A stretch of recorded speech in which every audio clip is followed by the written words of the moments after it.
Welcome to Haunted Stories. If you're ready to be enveloped in a world of spine-tingling enigmas and ghostly tales, you're in the right place. To ensure you never miss out on my free and daily content, make sure to subscribe and give that like button a satisfying thump. So, gather round, dim those lights, and prepare yourself for the shivers that await in today's video. First story: The Vanishing Hikers. In the heart of a rugged mountain range lay a trail whispered about among adventure enthusiasts, the notorious Devil's Pass. A group of friends, eager to test their mettle, decided to conquer this challenging expedition.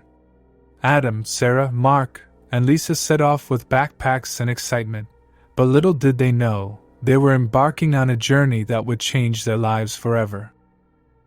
The hike began on a sunny morning, the sky a brilliant blue.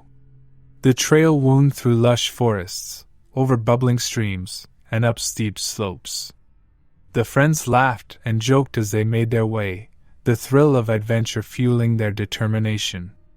But as they ascended further into the mountains, a thick fog rolled in, cloaking the landscape in an eerie haze. The fog seemed to muffle sounds, creating an unsettling silence. The friends began to feel disoriented, losing track of their surroundings. Panic fluttered at the edges of their minds as they realized they couldn't find their way back down the trail they had come from. They had followed the markers diligently, but now the path seemed to have vanished. As the day wore on, tensions rose within the group. Arguments erupted over which direction to take, accusations hurled in the foggy air. Their phones were useless, devoid of signal, and their GPS devices malfunctioned. Fear settled in as night fell, and they were forced to huddle together for warmth and comfort. With the dawn, their predicament hadn't improved. They had enough food and water to last a few days, but despair gnawed at their resolve.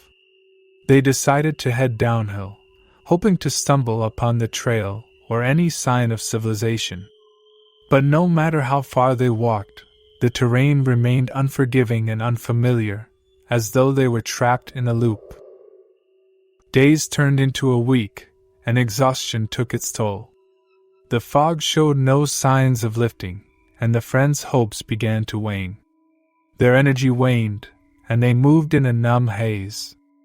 Amidst the fog, they began to hear strange sounds, distant laughter, echoing footsteps, whispers that seemed to come from all directions.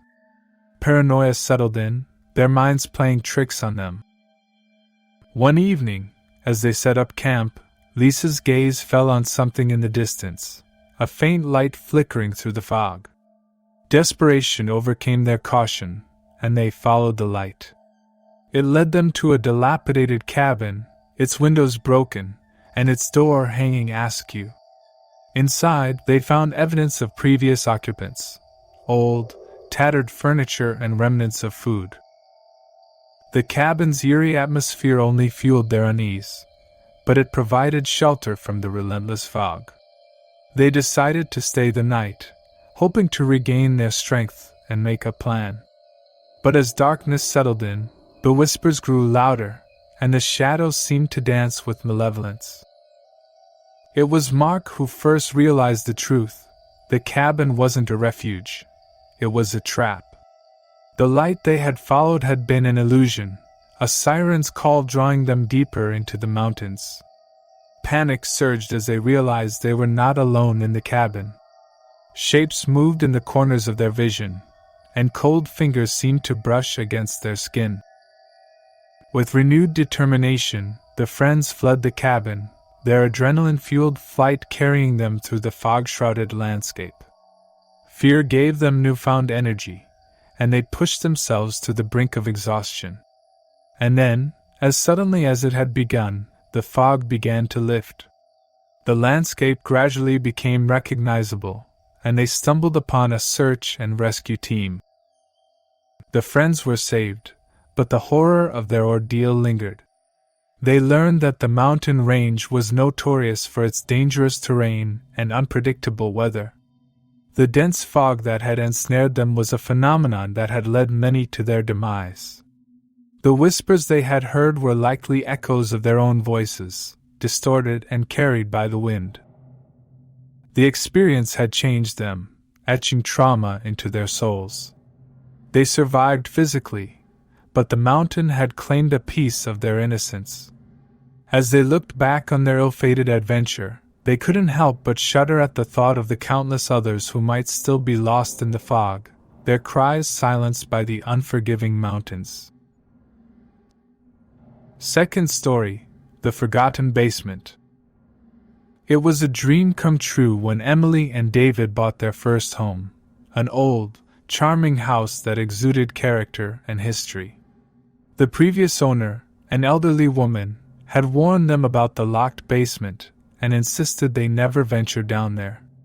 Ignoring the warning, the couple began their new life with excitement, but curiosity about the basement's secrets nagged at them. Weeks turned into months as they settled into their new home, but the basement remained a tantalizing mystery. One stormy evening, as rain battered against the windows and thunder rumbled in the distance, Emily and David found themselves drawn to the locked door. They exchanged a glance, their mutual curiosity evident. David fetched a set of old keys from a drawer, and the couple stood before the basement door. The lock yielded under David's careful touch, and as the door creaked open, an unsettling chill wafted from the darkness below. With a single flashlight, they descended into the depths, the wooden steps creaking under their weight. The air grew musty as they reached the bottom, their flashlight casting eerie shadows on the cold, stone walls. The basement was filled with dusty, forgotten relics, broken furniture, old crates, and faded photographs. But what caught their attention was a series of locked cabinets against one wall. As they began to open the cabinets, a disturbing realization set in. The cabinets held a collection of journals, each one detailing the thoughts and experiences of different individuals. The entries were filled with pain, fear, and desperation. They spoke of confinement, isolation, and a sense of overwhelming darkness. Emily and David's hearts raced as they realized the truth. The basement had been a place of captivity, a prison for those who had suffered within its walls. The journals hinted at torment and suffering that were beyond imagination, and the couple couldn't shake the feeling of being watched as they read the words of the trapped souls. Time seemed to lose meaning as they delved deeper into the journals. The stories grew more horrifying with each entry, describing unspeakable acts committed against the prisoners. Emily and David's initial curiosity had given way to a chilling terror that rooted them to the spot. They felt as though they were intruding on something beyond their understanding. Just as they were about to leave the basement, their flashlight flickered and died. Darkness enveloped them, and panic surged through their veins. But in the shadows, they saw a faint glimmer of light, a pale, ethereal glow that seemed to emanate from the far corner of the basement. As they approached, the glow intensified, revealing a small, forgotten nook.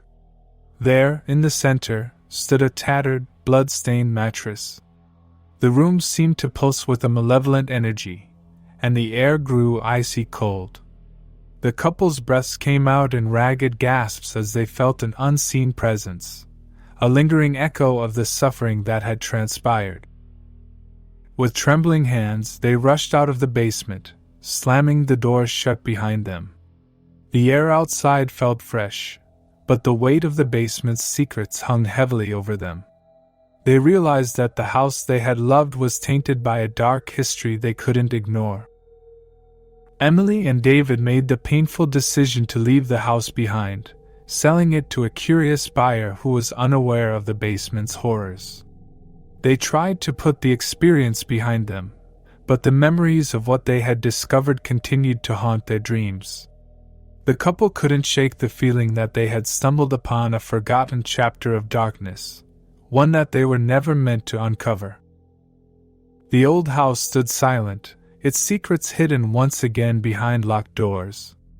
And as new occupants moved in, unaware of the basement's chilling past, the couple's tale became just another forgotten whisper in the house's long history. Third story: The Abandoned Factory. The abandoned factory on the outskirts of town had always been shrouded in mystery. Tales of accidents, unexplained disappearances, and a lingering sense of dread had earned it a sinister reputation. A group of urban explorers, Alex, Lisa, Marcus, and Mia, decided to test their courage and venture into the decaying building one moonlit night. The factory loomed before them, its windows shattered and its walls covered in graffiti. The air was thick with the scent of rust and decay as they stepped through the broken entrance. Their flashlights cast feeble beams of light that danced on the walls, revealing glimpses of peeling paint and rusted machinery. As they moved deeper into the factory, the atmosphere grew heavier. Whispers seemed to echo through the corridors, and the shadows seemed to shift and writhe. The explorers brushed off their unease, chalking it up to their overactive imaginations. But as they entered the heart of the factory, they stumbled upon a chilling sight. A room littered with tattered clothes and personal belongings, as though someone had left in a hurry. The discovery sent shivers down their spines. The room seemed frozen in time, a snapshot of a life abandoned in fear. A broken photograph lay on the floor, capturing a group of factory workers smiling in front of the machinery. Alex picked up the photograph, his fingers trembling as he stared at the faces of those who had once worked there. As they continued their exploration, they found more rooms with similar scenes, desks with documents strewn about, personal items left behind, and remnants of what seemed like a hasty evacuation. It was as though the factory had been abandoned overnight, leaving behind a trail of unanswered questions. Their flashlights flickered as they entered the basement, and the air grew colder. The basement was vast and labyrinthine, its walls covered in cryptic symbols and graffiti that seemed to tell a story of its own. The explorers stumbled upon a room that made their blood run cold, a makeshift shrine adorned with candles and crude drawings. It was a shrine to something dark and malevolent, something that had taken root in the factory's history. A sense of urgency gripped them, and they decided it was time to leave. But as they retraced their steps, they realized that the factory had become a labyrinth, its corridors shifting and changing like a maze. Panic set in as they struggled to find their way out, the factory seemingly determined to keep them trapped within its decaying walls. Hours turned into an eternity as they wandered, their anxiety growing with every dead end and looping corridor. The whispers that had been faint at first grew louder, voices overlapping in a cacophony of unintelligible words. They felt as though the very walls were closing in on them, suffocating and taunting. Just as hope began to fade, they stumbled upon an exit. They burst out of the factory, gasping for air as the moonlit night embraced them. Their relief was short-lived, however, as they realized they were not alone. Figures moved in the shadows, their forms indistinct and unsettling. The factory's history had come to life, and the explorers were caught in a nightmare from which they couldn't escape. Terrified, they fled into the night, their breathless footsteps echoing through the empty streets. The factory's dark past had claimed its latest victims, leaving only the echoes of their terror behind. And as dawn broke, the factory stood silent once again, its secrets buried within its decaying walls. Thank you for sticking with us through the whole video. Remember, your support means the world to me. If you haven't already, don't forget to subscribe and like these videos. This helps me bring you more free and thrilling content every day. If this video sent shivers down your spine, let me know in the comments. Stay tuned for more hair-raising stories. Until next time.